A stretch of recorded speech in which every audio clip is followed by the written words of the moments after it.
banyak. Kalau semua nih Ba'alawi bersatu, Indonesia selesai sama Ba'alawi itu. Serius, Dan saya gitu. nggak- Ba'alawi yang tercatat itu kan kurang lebih 4 juta ya kalau nggak salah Indonesia. Itu yang tidak tercatat lebih banyak deh. Iya betul. Saya dapat info dari Maluku, dari Papua, Dengar terus baik-baik. Pontianak, banyak. Kalau semua nih Ba'alawi bersatu, Indonesia selesai sama Ba'alawi itu. Serius, Dan gitu. saya nggak- Saya sependapat apa yang disampaikan oleh Yai Toifur dan juga Gus Fuad Pairet Jogja.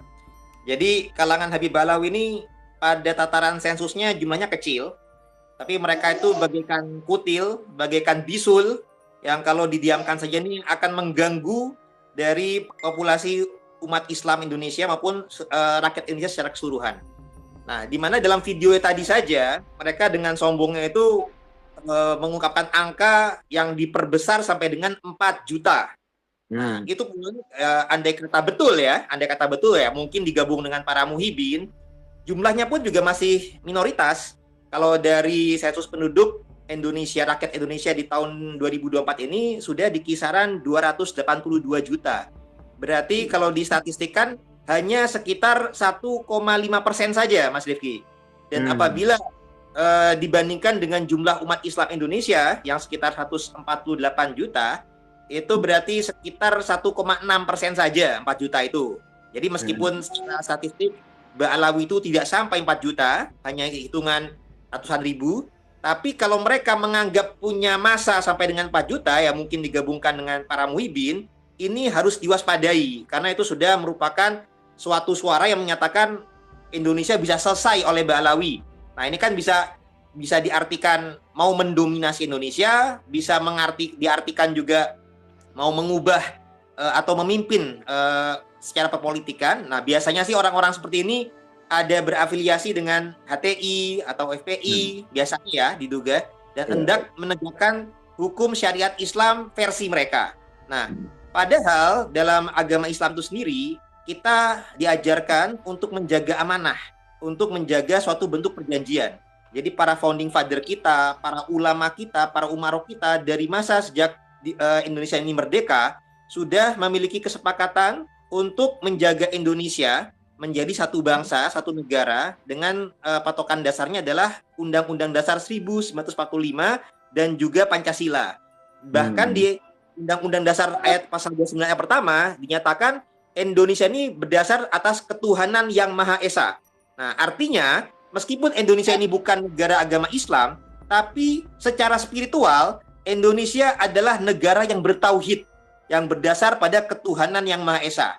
Jadi dengan ketuhanan yang Maha Esa ini menjadi jelas Tuhan yang Maha Pencipta, yang Maha Esa, ini adalah juga Tuhan yang disembah oleh orang Islam, orang Kristen, orang Katolik, orang Buddha, orang Hindu. Kita semua menyembah Tuhan yang sama, yang Maha Menciptakan. Hanya saja perbedaan dalam sudut pandangnya, dalam menamakannya.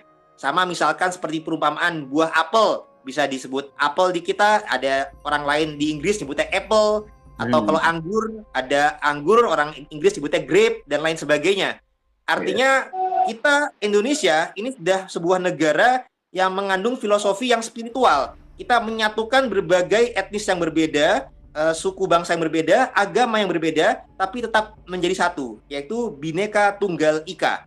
Sehingga apabila ada orang yang mengaku-ngaku Islam, mengaku-ngaku cucu Nabi, seakan-akan mau menegakkan hukum Islam yang lebih benar, ini justru menyalahi ajaran Rasulullah itu sendiri. Karena artinya mereka akan melanggar perjanjian, mereka akan berlaku khianat. Nah, padahal khianat ini merupakan ciri-ciri dari sifat orang munafik. Dan dalam agama Islam pun, munafik pun itu diancam dengan neraka yang paling bawah, Mas Rifki dan saudara-saudara sekalian. Hingga dalam pandangan kami, ini orang-orang yang seperti oknum-oknum ini kan, saya lihat Habibnya tuh Marga Aidit, dan juga kayaknya lagi ngobrol dengan muhibinnya tuh dari Banten ya. Nah, saya sebagai keluarga besar Banten juga prihatin, karena masih ada saja orang-orang pribumi ini yang masih bisa ditulari kebodohan, pembodohan, dan penyesatan. Nah, ini memang sesuai dengan sabda Nabi, kalau kita untuk berhati-hati dalam pergaulan, kalau kita dekat dengan tukang parfum, kita akan kebawa wanginya. Tapi kalau kita dekat dengan tukang besi atau tukang sampah, itu akan kebawa bau buruknya. Kita akan ketularan pengaruh-pengaruh buruknya.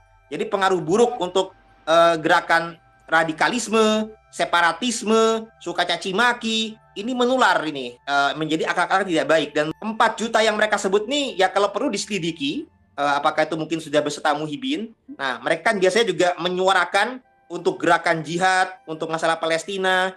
Nah, kalau untuk masalah Palestina, kita pada dasarnya juga mendukung kemaslahatan saudara-saudara kita, tapi tentunya kita juga menyesuaikan dengan kebijakan umarok kita dan politik luar negeri. Jangan sampai malah merugikan bangsa kita juga. Nah, tapi kan kita bisa mendukung gerakan Palestina dengan doa kita, dengan donasi kita, pemerintahan kita bisa dengan gerakan diplomasi, bukan dengan cara ikut berperang yang dapat merugikan berbagai banyak pihak. Nah, apabila mereka tetap mau berperang, misalkan ya mungkin saja 4 juta ini silahkan nih dipulangkan ke Yaman saja. Di sana mereka bisa bekerja sama dengan orang Houthi untuk menyerang Palestina. Daripada di Indonesia ini mengganggu, mungkin pemerintah kita bisa mendeportasi. Ya kalau misalkan ratusan ribu atau 4 juta, menurut saya juga nggak masalah tuh Pak Prabowo dan lain sebagainya, karena malahan membantu untuk mengurangi kepadatan penduduk di Indonesia. Penduduk Indonesia itu sudah padat, sudah 282 juta. Ya kalau dikurangin 4 juta itu malah bagus sepertinya. Jadi saya setuju tuh kalau 4 juta ini ya silakanlah, kalau memang nggak bisa di Indonesia dengan damai menjadi parasit, ya silahkan kalau Anda mau ke Palestina atau mau ke Yaman biar jadi wali, katanya kan Kabu Tarim kan jadi wali tuh. Itu saya mendukung sekali. Daripada di Indonesia menciptakan permusuhan dan perpecahan. Nah, apalagi kan dengan 4 juta ini kita sudah melihat sejarah mereka ini sudah berbagai macam yang kadang-kadang mereka tutupi, tapi alhamdulillah wa syukurillah sekarang sudah mulai terkuak rekam jejak historisnya. Mereka di abad 9 Hijriah mulai mengaku-ngaku sebagai cucu Nabi, padahal hasil genetiknya adalah turunan Yahudi Trah Kaukasus. Di abad 18 Masehi, tahun 1750 sampai dengan 1752, mereka sempat oknum mereka ya, itu sempat berupaya mengkudeta tahta Kesultanan Banten. Kemudian di abad 19 tahun 1800-an, ternyata dalam perang Diponegoro pun mereka menjadi agen pihak Belanda itu untuk memecah belah perjuangan masyarakat muslim saat itu, bahkan melobi Pangeran Diponegoro untuk mau berunding dengan pemerintah Belanda, sehingga Pangeran Diponegoro berhasil ditangkap, dijebak, kemudian perjuangannya dihentikan. Itu juga karena ulah daripada oknum-oknum Habib Ba'alawi. Dan juga di abad 19 itu juga ditemukan juga bukti, ya contoh dengan tokoh Utsman bin Yahya Mufti Betawi, itu juga di Banten sendiri pun juga menimbulkan juga konflik Jeger Cilegon. Artinya Jeger Cilegon di tahun 1888 ada eksekusi terhadap para pejuang dari Thorikoh, itu mendapatkan rekomendasi dari oknum Habib Utsman bin Yahya Mufti Betawi kala itu agar pemerintah Belanda itu menindak tegas bahkan mengeksekusi.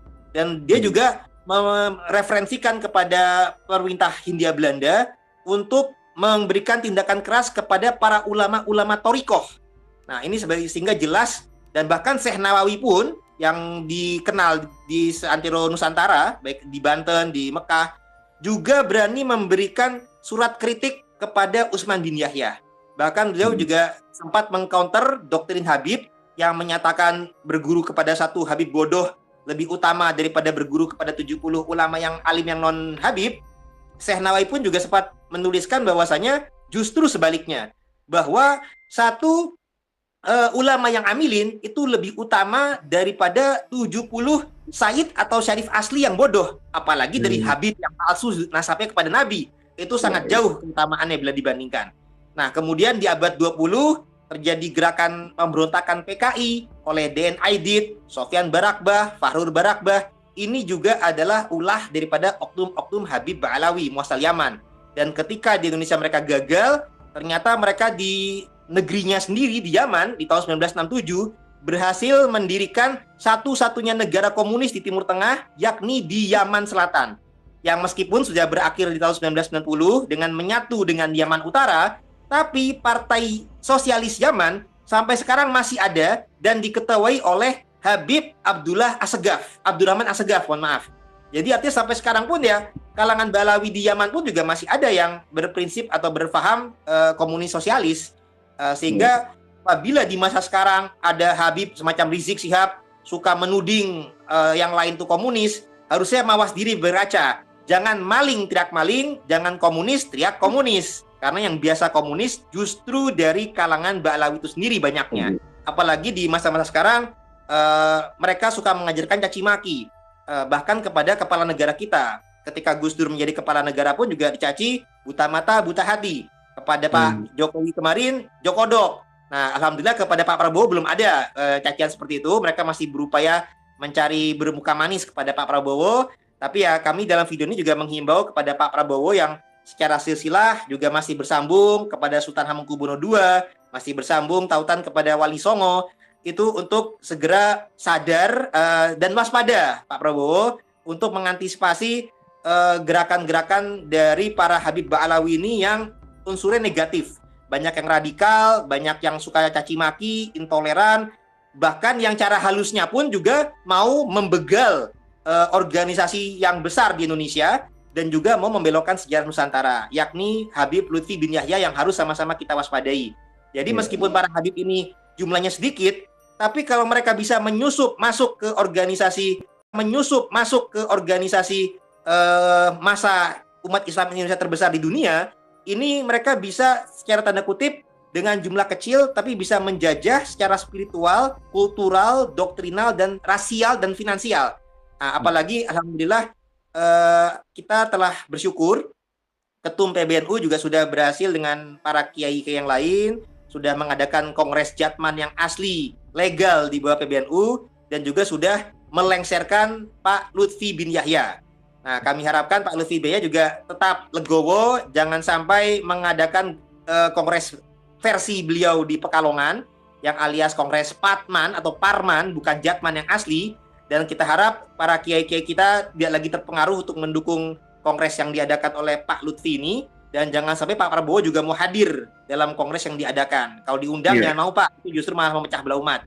Dan kita bersyukur dengan adanya Kiai Thoifur ini, sehingga ternyata di Indonesia Timur pun sudah ada Kiai Nusantara yang moga-moga Kiai Thoifur bisa menjaga umat di sana dengan yang umat yang berbeda agama, supaya bisa dijaga toleransinya, yang dengan umat Islam juga diberi masukan jangan sampai terpengaruh oleh faham radikalnya para Habib, Yai, karena ini semua sangat berbahaya bagi keutuhan negara kita karena sudah punya track record yang jelas. Dengan 4 juta itu kalau mau bergerak, insya Allah kita akan siap menghadang, kita siap sebagai warga Indonesia, kita punya hak untuk bela negara, kita siap kerjasama dengan aparatur pemerintah, dengan TNI, Polri, dan institusi terkait, apakah itu BNPTK, apakah itu Densuskah. Intinya ini harus kita waspadai bersama, bukan sekedar dihadapi oleh keluarga yang pro tesis Keimat saja, bukan hanya pro Wali Songo saja, tapi kalau sudah mengancam keutuhan NKRI, ini menjadi merupakan